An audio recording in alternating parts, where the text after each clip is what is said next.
Слушатели на новините, намираме се на Малка Бързия, пътя за София, Петрохан. Тук граждани, инициативен комитет на граждани провежда протест заради лошото състояние на прохода. Безбройните трапове, в които падаме всеки ден, сутрин, обед и вечер. Има доста телевизии тук, гледам с камери. Канал 1 е тук, взема интервюта от Георги Горанов, общинския съветник. Монт 7 е тук, но предаваме на живо само ние от новините.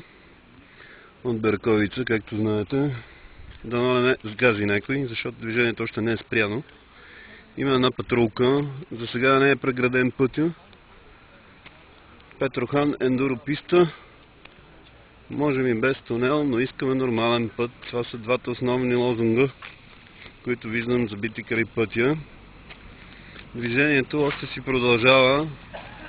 Хората проявяват обаче интерес към събитието и вероятно ще спрат да се включат.